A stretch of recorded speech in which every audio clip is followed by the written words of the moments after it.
Hi guys, this is my 2009 Mini Cooper trunk. So this is a non-turbo, so it has a spare tire underneath.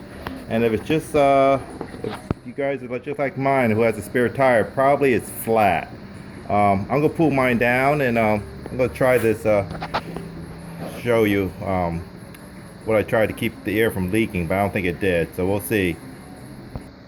So basically to drop your tire, lift up your panel, then you got your little tools here.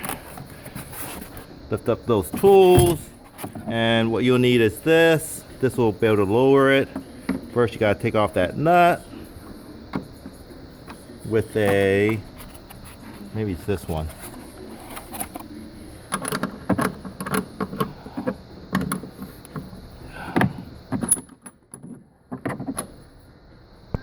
So I got the cover off. Now you're gonna have attach this to it, so that way you can lower it. And basically you're gonna grab this, squeeze these two, and that'll cause the tire assembly, spare tire assembly to drop. There it is. I squeezed this, which released it and allow it to drop. This just allows you to hold it so it doesn't come crashing to the ground. So go ahead and unscrew this and I'll be able to slide it out. Okay, here's my spare tire for my Mini Cooper. So basically, if you watch one of my other videos, this will not fit underneath the car because of the hatch, the hitch, I mean, that was underneath there. So basically the only way it would fit is if you deflate the tire, allow it to be able to push it up. So what I did is I made a spacer, which is right here, spacer. The rim was getting all rusty, so I repainted that, and actually I got this one of those spare tire covers that goes on like the back of a Jeep or something, cut a hole in it, and it allows me to mount it underneath. And actually I replaced it with a new hose here, with a new lead, and I think maybe about 2-3 weeks ago, I inflated to 60 pounds. So I'm gonna go see how much air is left in it right now. So after using 2 gauges to try to read the pressure, it turns out the pressure inside my tire is 0 atmospheric pressure right there. Nothing comes out, very low air comes out. So basically, I guess when you have this hookup, you're gonna leak air and your tire will be flat. So what are you gonna do about that? So basically you have to carry a mini pump with you, one of the mini compressors, to be able to pump it up. And I picked one up. It's kind of small, and hopefully that'll do the job. So what I got is Vaclife on Amazon. It was less than 20 bucks. Pretty small. Here's my hand. Box is small. So in the package you get some instructions written in Korean, Japanese, I'm not sure, Chinese, and English. Some of the English is not great, but it's pretty straightforward in the instructions.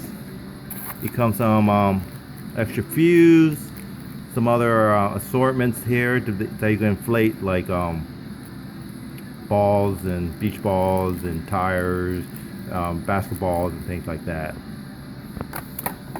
So here's the unit.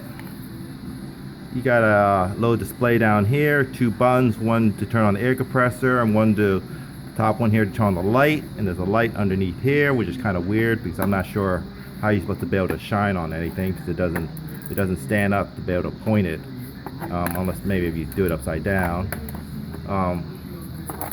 You have the hidden in here is the part that goes to your tire, the thing you want to pump up. So we'll pull that out. So the length that connects to your tire, whatever you're pumping, is about 2 feet 5 inches long from the unit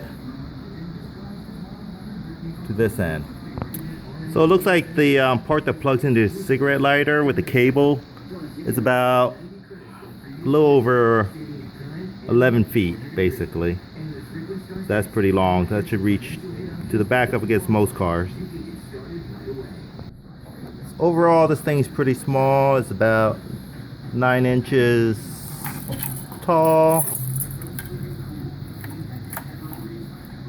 maybe 6 inches wide.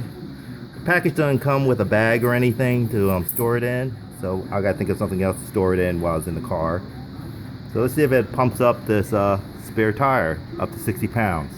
Okay, here it is connected. Reads 0. It's supposed to tell you how much the pressure is inside the tire, so you can see it's 0. So we'll turn it on and see how long it takes to get to 60 psi. Okay, it's about 4 o'clock, so let's go ahead and start it.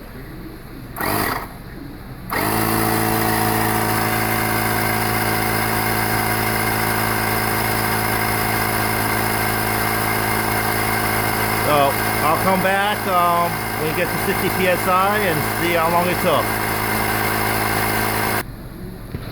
Well, it kind of stopped because it was set at around 28 psi.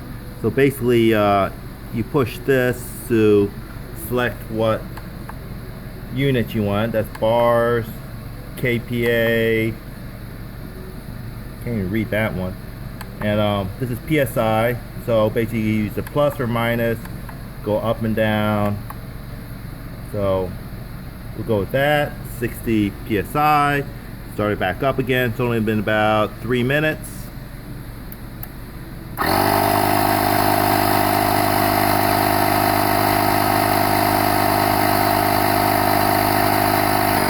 Okay, we've been about 5 minutes and it's almost at 60 psi. It should stop pretty soon. Here it goes. Went ahead and stopped. Took about 5 minutes to get up to 60 psi from 0. So I'm pretty impressed with that. So in the end, I'm pretty impressed with this little Vaclife air compressor. It was able to pump it up to 60 psi from 0 in about 5 minutes. And it says if you run it for about 5 minutes, you need to turn it off because you need to keep it from overheating and let it cool down a little bit and start it up again. The only downside was it didn't come with a case, but I have a little fix for that. If you have kids, you're gonna have a lot of leftover lunch boxes. So basically, I took one of their lunch boxes from last year, and I think everything will fit in there. So the Vaclife is small enough to fit in a kid's lunch box or a leftover lunch box, and basically fit everything there nice. It has a zip pocket, so you could put in the instructions and the extra fittings. I could zip it up and fit it into the Mini. So my Vaclife is packed in this little extra lunch box I had. So basically, I could just slide that in that extra spot on the side there. Got that on one side, my first aid kit on the other side. So that way, when my spare tire runs out of air, which it's going to eventually, I'll have a little pump to be able to pump it back up. So the Vaclife seems to do the job pretty good, and it's portable and it's small, and it pumps it up to 60 psi in about 5 minutes. So good luck on that.